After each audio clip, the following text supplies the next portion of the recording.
Hey guys, Will Beach here with Great Trades.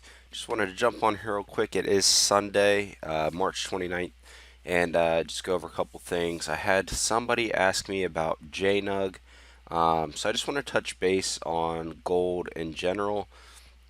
So gold as a commodity is usually hedged against the market. Um, but if you've noticed, it's been trending with the market. And that's simply because we're not hedging gold against the US dollar. The whole world markets everywhere have crashed. So gold is also going to crash because it's part of the whole, world. This gold is used to hedge against the US dollar. So as long as the US dollar, is that's the only thing coming down, then you would tend to see gold go up. But the whole economy worldwide is coming down, so naturally gold is going to come down too. So if you think you're going to get rich by buying gold right now, that's not necessarily the case because it's trending with the market. So I just wanted to put that out there for anyone who's trading Jnug and JDust and all these other gold companies.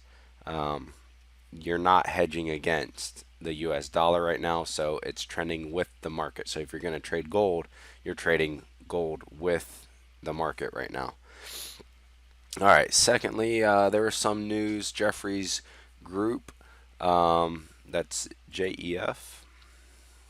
So go ahead and put that in. Jeffries Financial Group just announced that their CEO has died. I'm sorry. Let me see. Yes. I'm sorry. The chief financial officer, the CFO, has died due to coronavirus. So anybody who's in Jeffries Group or watching Jeffries Group Financial may see that impact that stock. Sometimes when stocks have been beaten down as much as they have with the economy, you may not see it impact it that much. However, maybe it's used to hold against this resistance level, which is at 1423, and it might drop it back down to this, 12 or 11 dollar mark. But just wanted to give you guys the heads up that there is news out on Jeff, and so keep an eye out for that. You can see on our chart it is holding at that 1423 support level.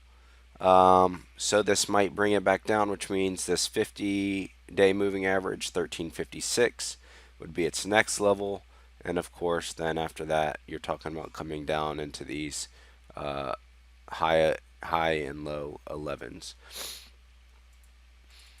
All right, lastly I wanted to bring up Bcli. This was a stock that I found Friday afternoon right before close, and we can see here that it's riding this resistance level of $4.97. It closed at 490.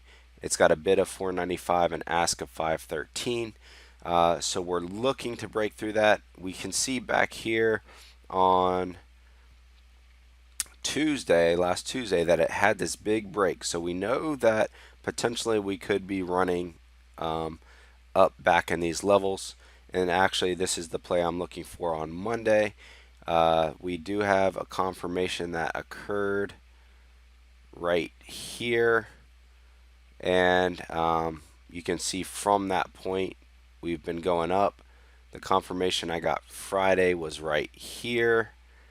And we're looking to see if we can burst out of this resistance level and actually get a build up. I'd be looking, the next resistance is 592, and based on this big marker, it had a high of 585, so we'd be looking somewhere back in this range for the short term. This is a 1 hour chart. So I just want to touch base, tell you what I was looking at going into Monday.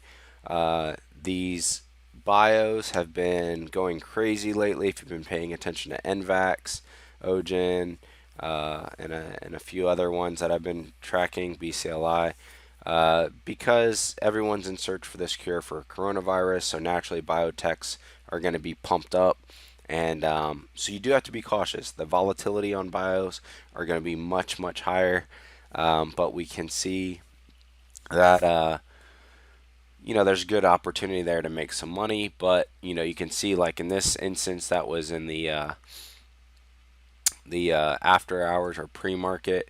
Uh, there's big downside on just a couple days ago, so this could go either way.